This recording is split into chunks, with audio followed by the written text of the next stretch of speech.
하셔서 하나님 말씀 사도행전 27장 27절부터 마지막 44절까지 말씀을 우리가 함께 나누길 원하는데, 이 시간 받들어 읽기는 27절에서 32절까지만 읽겠습니다. 한 절씩 교독하겠습니다.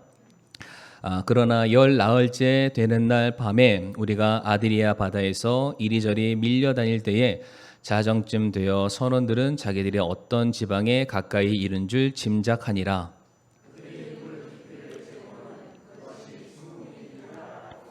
조금 더 가다가 다시 재고는 그것이 15길인 줄 알았더라. 그때에 우리가 암초에 걸릴까 두려워하였으므로 그들이 배 고물에서 단 4개를 내리고 나리 3개를 고대하니라. 선원들이 배에서 도망하려 하면서 뱃머리에서 닻을 내리고 척하고 거룻배를 바다에 내려놓고는 바울이 백부장과 군사들에게 이르되 이 사람들이 배에 머무르지 아니하면 너희가 구원을 받지 못하리라 하니, 이에 군사들이 거룻배의 밧줄을 끊어 그것들을 떨어뜨리니라. 아멘. 아버지 하나님 감사합니다. 또 주신 이 귀한 예배의 시간 정말로 저희들이 마음을 다하여서 우리가 예배드리게 하여 주옵시고, 듣는 하나님의 귀한 말씀이 들음에서 끝나는 것이 아니라 행함으로 나타나게 하여 주시옵소서. 예수님 이름으로 기도를 드립니다. 아멘. 자리에 앉으시겠습니다.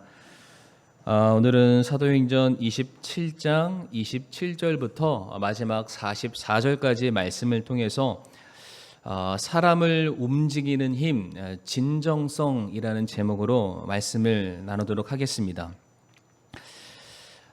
요즘에는 이게 복음을 전하는 게 참 쉽지가 않은 것 같습니다. 우리 성도님들 최근에 복음을 전해 보신 적이 있으신지요? 참 복음을 전하는 게 쉽지 않은데, 아는 사람한테도 복음 전하는 게 쉽지 않지만 예전처럼 이제 불특정 다수를 향해서, 전혀 모르는 사람을 향해서 복음을 전하는 것이 너무나도 힘든 시대를 저희가 살아가고 있습니다. 앞에서 말을 잘하는 어떠한 사람이 최신 기종의 마이크와 스피커를 가지고 정말로 수려한 언변과 그들을 충분히 납득시킬 만한 합리적인 복음의 메시지를 전달한다 할지라도 그 일에 대해서 관심 없는 사람들은 한낱 그것이 소음에 불과하고 시끄럽다며 경찰에 신고하기까지도 합니다. 성도님들 한번 예전 일을 한번 추억해 보시면 어떨까요? 예전에는 이게 복음 전하는 게 정말 쉬웠습니다. 이제 제가 전도사 시절을 한번 떠올려 보게 되면은, 제가 전도사 시절 때 아이들한테 복음을 전하는 게 땅 짚고 헤엄치기와 마찬가지였습니다. 그러니까 이게 손에 장난감 몇 개, 과자 몇 개 딱 들고 밖에 나가면은 구름대까지는 아니지만 이제 굉장히 학교 주변에서 이제 자 나한테 와라면은 애들이 싹 몰려서 제가 하는 말을 듣고는 합니다. 그리고 그 중에서 복음 듣는 친구들도 있었죠. 제가 이제 전도사 시절 때 교회에 허락을 받고 교회 안에 청소년 쉼터를 만든 적이 있습니다. 그래서 매주 토요일 날 오후 2시부터 4시 사이에 얼마든지 교회로 와라. 그러면 내가 너희를 위해서 맛있는 간식을 준비하겠다. 아마 그때 제 요리 실력이 많이 는 것 같습니다. 그때 뭐 떡볶이도 만들어주고 팬케이크도 만들어주고 뭐 아이스크림으로 위에 초콜릿도 뿌려주고 하여튼 온갖 아이들이 좋아할 만한 많은 것들을 이제 만들어 놓습니다. 그러면 이제 전도지가 뭐냐면, 전도지 앞쪽에는 오늘의 간식의 이름을 씁니다. 그리고 뒤쪽에는 이제 교회 약도를 그려놓고 이제 교회 주변의 학교나 학원들을 싹 돌아다니고 나눠주면은 어김없이 오후 2시쯤 되면은 적게는 50명, 많게는 150명의 학생들이 교회로 싹 와서 이제 저희가 준비한 간식을 이렇게 맛있게 먹습니다. 저희들의 전도 목적은 먹을 거를 주기 위함은 아니었습니다. 이제 그렇게 아이들이 찾아오면 교회를 소개시켜주고, 그 중에 조금 더 관심이 있는 친구들에게는 이제 복음을 전해서 상당수의 많은 아이들에게 복음을 전한 적이 있습니다. 근데 지금 제가 말씀드리는 거는 지금으로부터 15년 전 얘기를 말씀드립니다. 최근에는 어떻습니까? 이제 제가 이 봉선 공원에 가서 이제 열심히 노는 친구들에게 이제 복음을 이제 전하거나 이제 교회 소개를 하게 됩니다. 근데 무작정 가서 예수님 믿을래라고 하면은 이제는 안 되죠. 그러니까 이제 자, 목사님이 맛있는 거 줄 테니까 너희들이 좋아하는 음료수, 뭐 아이스크림 뭘 줄 테니까 이따가 한번 교회 와볼래? 이제 그렇게 얘기를 합니다. 올까요, 안 올까요? 일단 자신들한테 뭘 줄지를 물어봅니다.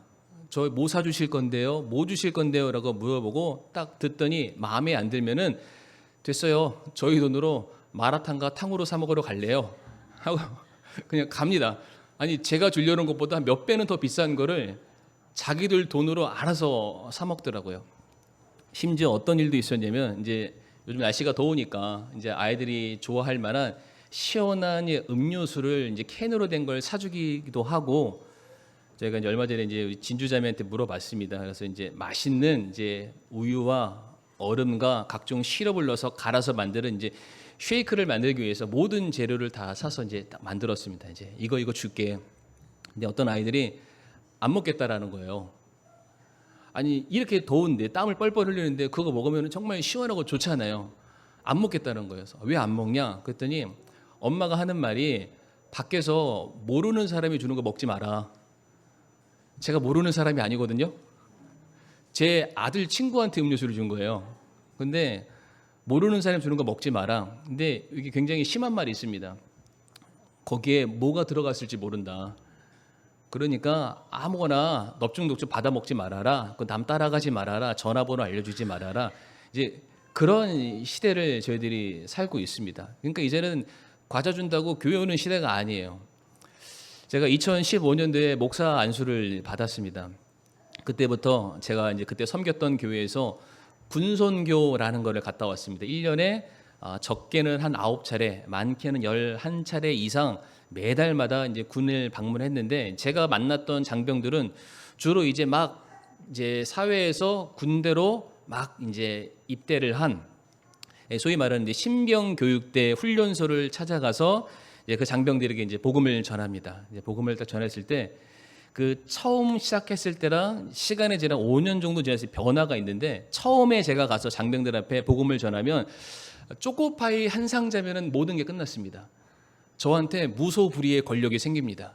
초코파이 상자를 딱 들고 먹고 싶은 사람 딱 하면은 반응이요. 이 천장은 그냥 무너져 버립니다.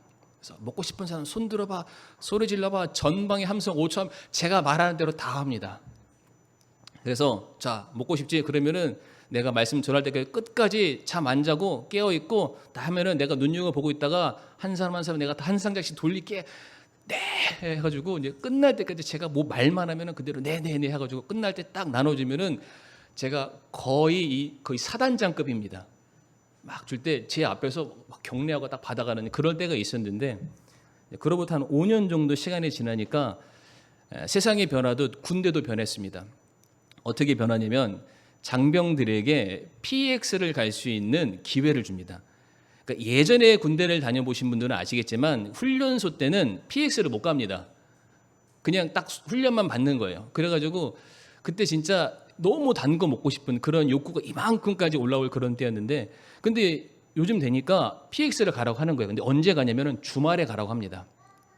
그러니까 일요일 날 교회를 오면은 간식을 주는 그 메리트가 있어서 장병들이 왔는데 이제는 일요일 날 자기 돈으로 매점에서 먹고 싶은 걸 얼마든지 먹을 수 있는 세상이 된 거예요.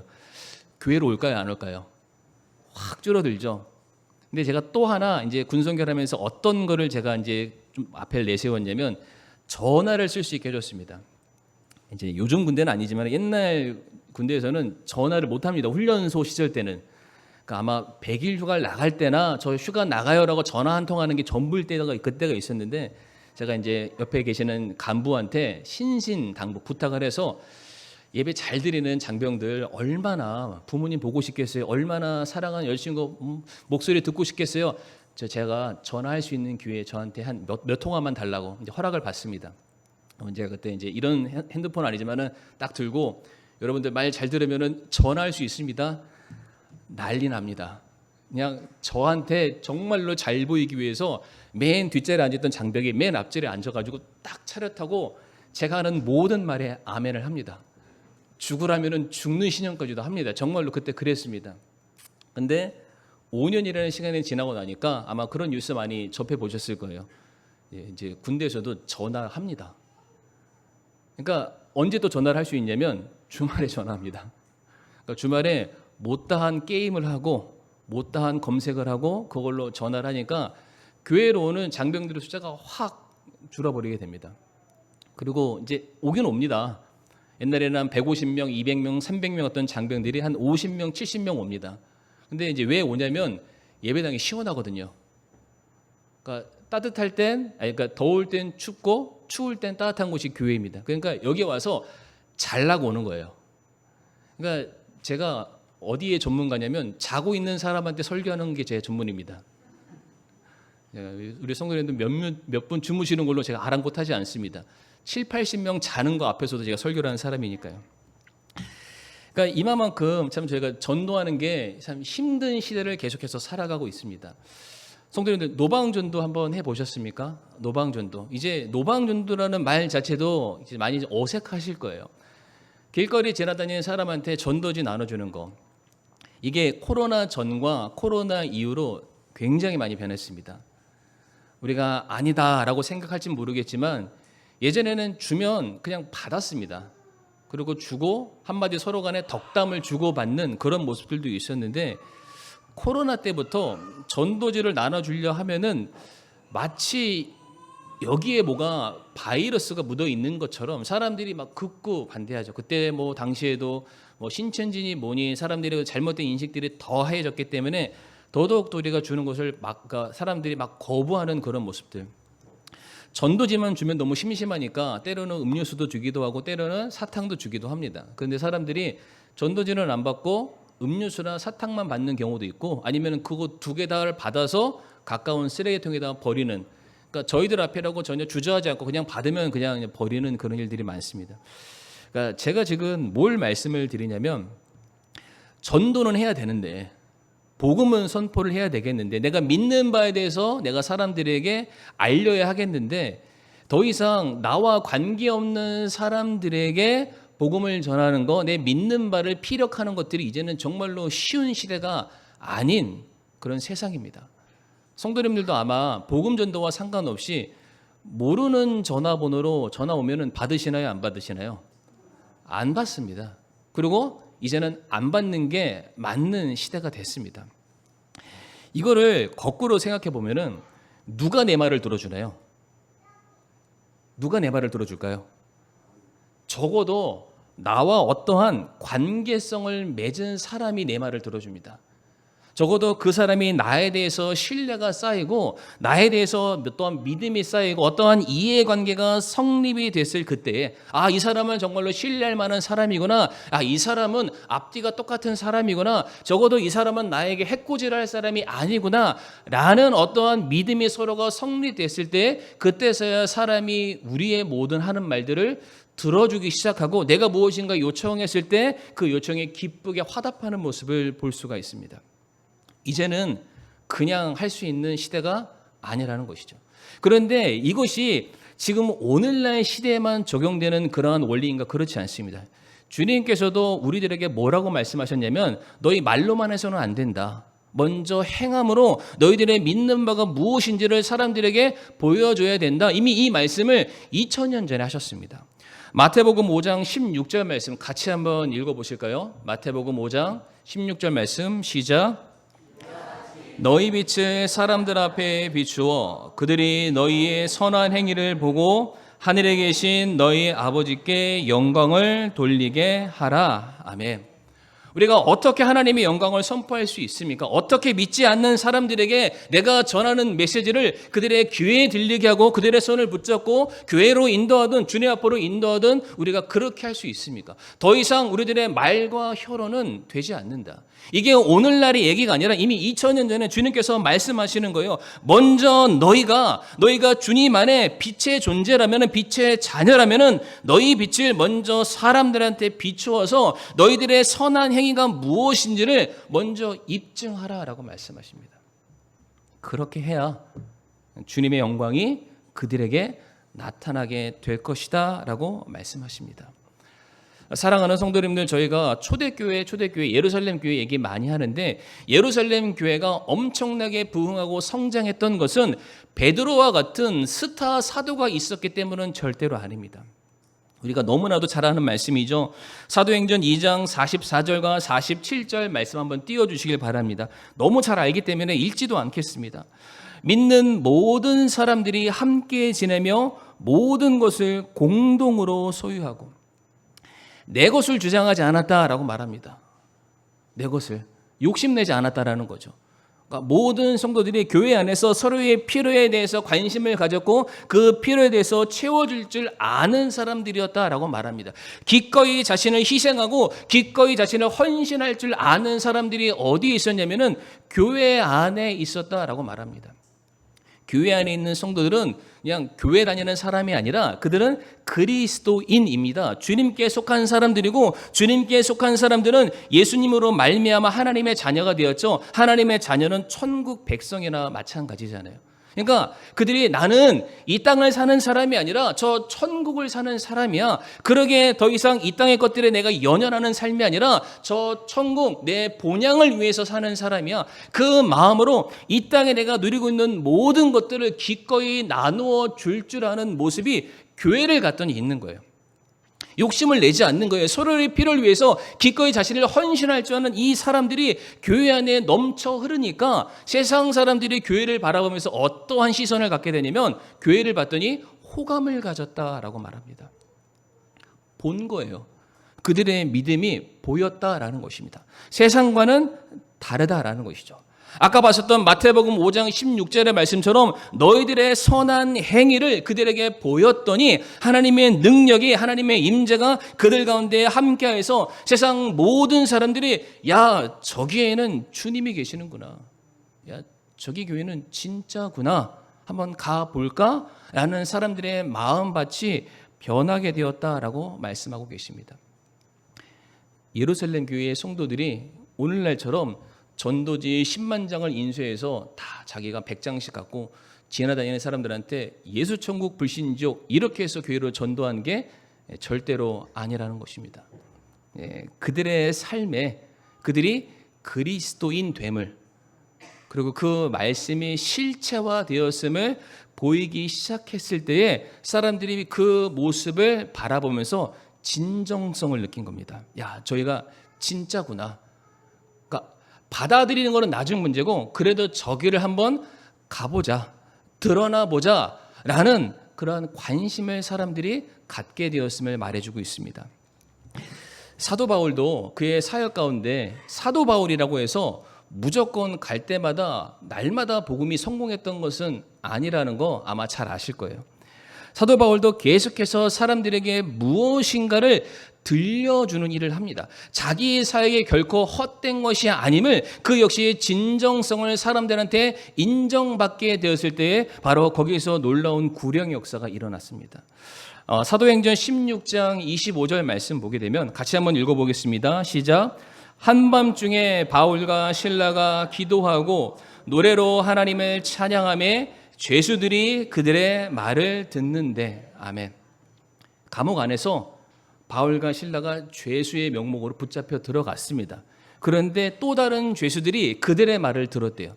지금 똑같은 처지입니다. 똑같은 죄수예요. 똑같은 범죄자로 들어왔습니다. 지금 누가 누구 말을 들어야 될까요? 들을 필요가 전혀 없죠. 아니, 감옥에 갇힌 사람이 내가 너 빼줄게, 이게 말이 됩니까? 차라리 자기가 나가야지. 그런데 이 말씀 보게 되면 죄수들이 바울과 실라의 말을 들었다라고 말합니다. 바울과 실라가 무엇을 하고 있습니까? 그들이 예수님 때문에 감옥에 갇혔지만은 그럼에도 불구하고 주님께서 내 모든 것을 통치하시고 주관하신 분이시기 때문에 사는 것도 내가 주를 위해서 살고 죽는 것도 내가 주를 위해서 산다. 사나 죽으나 내 모든 것이 주님의 영광을 위해서 드러나기를 원합니다. 바울과 실라가 기도하고 찬양을 합니다. 그런데 그들의 기도와 찬양이 끝나기도 전에 그들이 갇혀있던 감옥의 땅이 흔들리면서 그들을 막아섰던 감옥의 문이 열리고 그들을 가두었던 창고가 풀리는 역사가 일어나게 되죠. 그러니까 다른 사람들이 뭘 본 거예요? 야, 저들이 찬양했던, 저들이 영광 돌려드렸던 하나님이 그들을 자유케 하시는구나. 그들의 신앙 고백이 거짓된 게 아니구나. 사람들이 그들의 찬양의 진정성을 느끼게 됩니다. 그래서 똑같은 죄수의 모습이지만은 그들의 말을 들었더라라고 말하고 있죠. 사도행전 19장 10절 말씀 보게 되면 이 일이 2해 동안 계속해서 이루어졌으므로 아시아에 거하던 모든 자들은 유대인이나 그리스인이나 다 주 예수님의 말씀을 들었더라라고 되어 있습니다. 사도 바울이 어딘가를 갔는데 복음을 전해요. 성도님들 잘 아실 거예요. 바울이 복음을 전한다고 모든 사람들이 막 이렇게 환영하지 않았습니다. 어떤 사람들은 돌을 던지기도 하고 어떤 사람은 몰래 신고해서 그를 감옥에 가두기도 하고 이러한 일들이 비일비재했습니다. 환대를 받지 못했습니다. 핍박을 받았습니다. 그가 복음을 전한다고 어떤 사람들이 수고한다며 그에게 돈을 주거나 먹을 것을 갖다 준 그런 사람도 없습니다. 사도 바울은 자기의 사역을 계속해서 유지하기 위해서 장막을 만드는 직업을 겸업하기도 했습니다. 그런데 바울은 한 번 복음을 전하기로 작정했으니까 그 자리에서 무려 2년이라는 시간을 계속해서 한결같이 누가 듣든지 아니 듣든지 내가 핍박을 받는다 할지라도 죽음의 권세를 이기신 예수 그리스도의 피 묻은 십자가의 복음을 증거하는데 그 정도의 핍박과 그 정도의 환난에 무너지면은 안 되잖아요. 그러니까 계속해서 하나님께서 다운 곳을 보내시기 전까지 그 자리에서 묵묵하게 2년 동안 메시지를 선포하죠. 그랬더니 사람들이 어떻게 변합니까? 가랑비에 속옷 젖는다고 드디어 말씀이 그들의 귀에 들리기 시작합니다. 똑같은 말이지만 계속해서 선포하니까 제일 먼저 유대인들 같은 동족 민족들의 마음문이 열리게 되었고 이방인이죠. 전혀 상관없는 그들의 마음문까지 열리면서 그들이 예수님을 영접했다라고 되어 있습니다. 사람들이 사도 바울의 무엇을 확인했습니까? 그의 믿음의 진정성을 확인하게 된 것입니다. 오늘 본문으로 돌아와서 하나님께서 사도 바울에게 273명의 목숨을 맡기셨습니다. 성경에는 276명이라고 되어 있지만 거기에는 바울과 누가와 아리스다고가 있으니까 그 사람 빼면은 273명의 목숨을 바울에게 맡겨주셨죠. 처음에 바울은 그 사람들에게 말했습니다. 이 배를 타고 우리가 떠나면 안 됩니다. 기다려야 됩니다. 겨울을 나야 됩니다. 근데 누구도 바울의 말을 믿지 않았습니다. 성경 말씀에 뭐라고 되어 있습니까? 다른 사람들이 선장과 선주의 말을 믿었더라라고 말하고 있습니다. 바울은 사람들에게 괄시와 천대를 받는 대상이었습니다. 그의 믿음이 인정받지 못하는 상황이었습니다. 그래서 그 사람들이 선주와 선장의 말 그대로 알렉산드리아 배에 닻을 올려서 출항하게 되었을 때 어떤 일이 일어나게 됩니까? 바로 그 자리에서 유라굴로 광풍을 만나게 되고 그들의 기대와는 전혀 상관없이 모든 사람들이 죽음의 지경까지 내몰리게 됩니다. 성경 말씀 보니까 모두가 절망에 빠졌다라고 되어 있습니다. 모두가 구원의 손길을 기대할 수 없어서 이제 죽기만을 손꼽아 기다리는 그와 같은 상황 속에서 바울이 여전히 그들에게 복음을 선포하죠. 두려워하지 말아라. 하나님께서 너희들의 목숨을 내게 맡기셨다. 바울은 처음이나 마지막이나 똑같은 메시지만 선포합니다. 오늘 27절부터 44절까지 다 읽지는 않았습니다. 그런데 거기서 우리가 두 부류의 사람들의 모습을 발견할 수 있는데 첫 번째 부류는 어떠한 사람이냐면 그 배에 타고 있는 선원들이었습니다.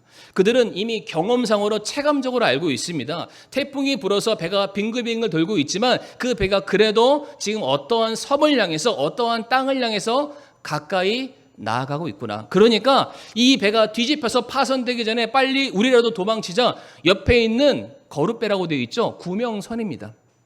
그거 타고 도망가자. 그러니까 자기만 살겠다고 하는 그런 사람들이 있었습니다. 그 밑에는 또 어떠한 사람들이 나오냐면은 율리오의 부하들이죠. 병사들이 지금 이 풍랑 때문에 우리도 죽게 생겼는데 옆에 있는 죄수들을 챙기느라 내 목숨까지 같이 죽게 생겼으니까 차라리 이 사람들을 다 죽이고 우리 목숨 하나라도 제대로 건사하자라고 말하는 사람들도 있습니다. 모든 사람들이 풍랑 가운데 자기 목숨 하나 건사하기 바쁜 와중에서 자기만 살겠다고 발버둥을 치는 그 상황 가운데 바울은 처음부터 마지막 계속해서 자기의 목숨을 아니라 다른 사람들의 생명을 구하기 위해서 상황과 환경에 구애받지 않고 주님께서 그에게 주신 명령을 준행하는 모습을 한결같이 보이게 됩니다. 그랬더니 드디어 사도 바울의 진정성이 사람들에게 전달이 됩니다. 그래서 사도 바울이 드디어 그 배 안에 모든 리더십을 딱 가져오게 되죠. 오히려 말합니다. 지금 저 선원들이 배 타고 도망가려고 하는데 율리오요, 저거 끊어버리십시오. 아니 처음에 배가 출발할 때는 바울의 말을 귓등으로 듣던 사람들이 그래 네 말대로 할게, 그 거룻배를 끊어서 그냥 바다에 던져버립니다. 또 사람들이 지금 자기의 그 병사들이 저 죄수들 저 챙기느라 너무 힘들어요, 다 죽여버립시다라고 했더니 바울이 뭐라고 그래요? 한 사람의 생명도 건드려서는 안 됩니다. 그 일을 못하게 막으십시오. 그렇게 하겠다. 누가 선장이고 누가 선주고 누가 백부장입니까? 지금 사도 바울이 그 모든 권한을 갖는 영향력이 있는 사람으로 바뀌게 된 것이죠. 근데 왜 그랬을까? 사도 바울의 진정성이 그 사람들에게 전달이 됐기 때문입니다. 우리가 다 같이 빌립보서 4장 8절에서 9절 말씀 한번 읽어보도록 하겠습니다. 빌립보서 4장 8절에서 9절 말씀 조금 길지만 그래도 같이 읽겠습니다. 시작. 무엇이든지 진실한 것과 무엇이든지 정직한 것과 무엇이든지 의로운 것과 무엇이든지 순수한 것과 무엇이든지 사랑스러운 것과 무엇이든지 좋은 평판이 있는 것과 덕이 되는 것과 칭찬이 되는 것이 있거든 이런 것들을 곰곰이 생각하라. 내가 내 안에서 배우고 받고 듣고 본 그것들을 행하라. 그리하면 평강의 하나님께서 너희와 함께 하시리라. 아멘. 중요한 포인트가 무엇입니까? 그것을 행하라. 그것을 행하라. 우리가 아무리 머리로 진실한 게 무엇인지, 정직한 게 무엇인지, 의로운 게 무엇인지, 순수한 게 무엇인지 우리가 아무리 머릿속으로 깨달아 알면 무엇하겠습니까? 근데 그것을 우리가 행하게 되었을 때, 주님의 명령에 순종하게 되었을 때에 평강의 하나님께서 우리와 함께 하시게 되죠. 성도의 삶에 능력이 부어지게 됩니다. 그리고 그 능력이 다른 사람들한테 보여지기 시작하는 죠. 영향력을 끼치게 됩니다. 그래서 우리의 믿는 바 진정성을 확인시켜 주게 되는 것이죠. 성도님들, 예수님께서도 자기 자신의 메시아됨에 대해서 궁금했고 그리고 물음표를 갖고 있는 수많은 사람들에게 찾아올 때마다 뭐라고 그들에게 말씀하셨나요? 너 내가 메시아인 거 알고 싶어? 내가 그리스도인 거 확인하고 싶어? 뭔지 아시죠? 그럼 와서 봐. 예수님은 말과 혀로 그들에게 설득하지 않으셨습니다. 오직 행함과 진실함으로 하신 분이십니다.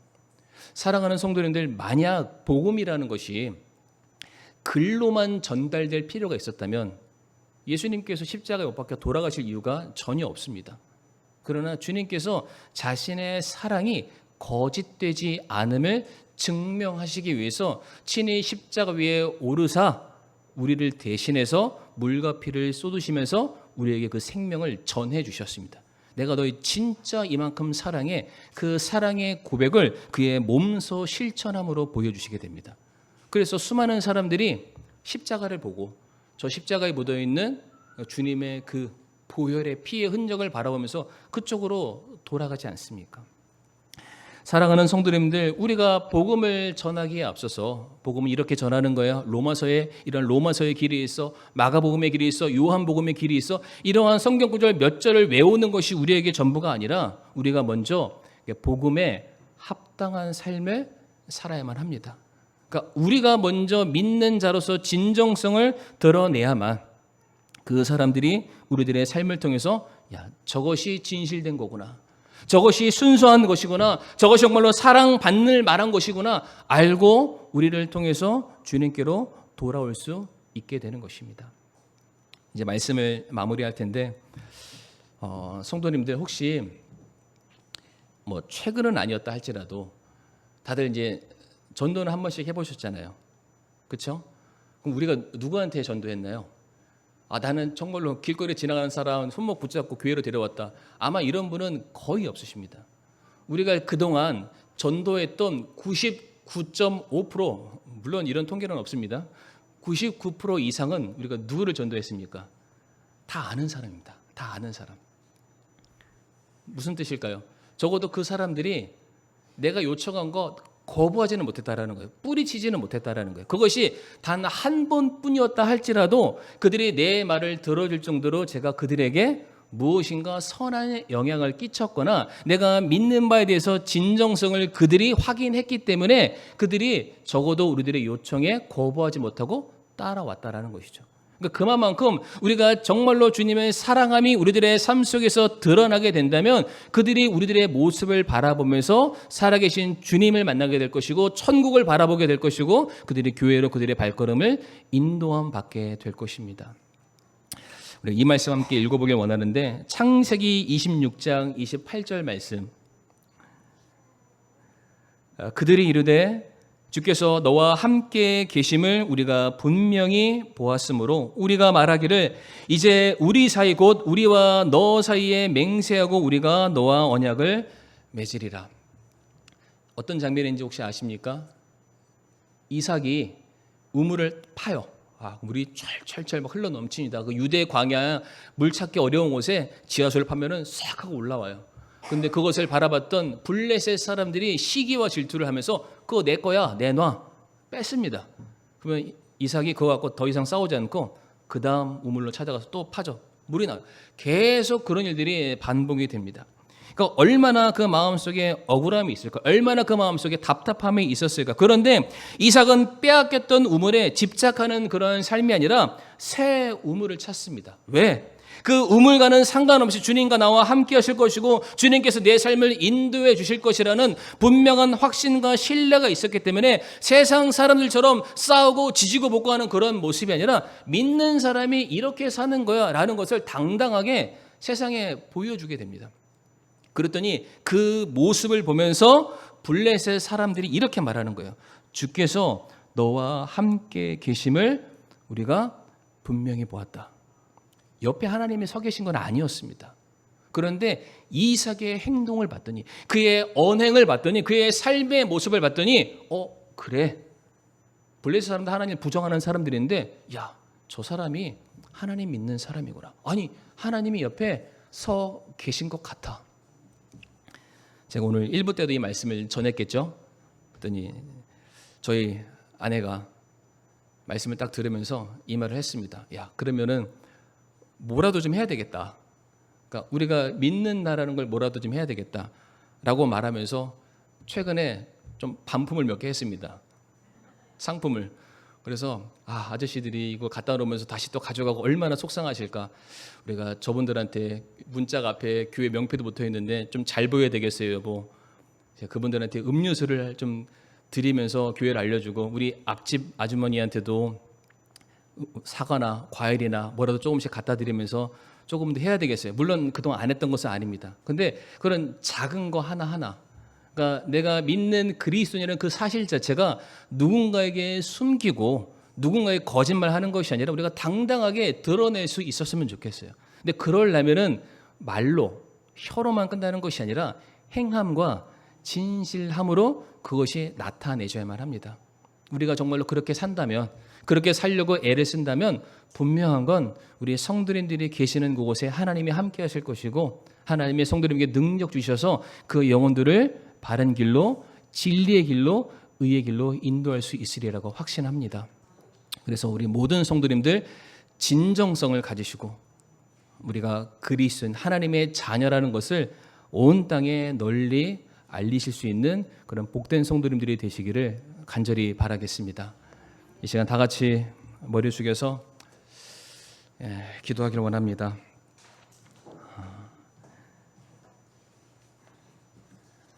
말과 혀로만 끝나는 그런 믿음이 아니라 행함과 진실함으로 할 수 있는 정말로 진정성이 있어서 사람의 마음을 움직이는 그 일에 제가 쓰임받게 해달라고 우리가 이렇게 함께 머리 숙여 기도하기를 원합니다.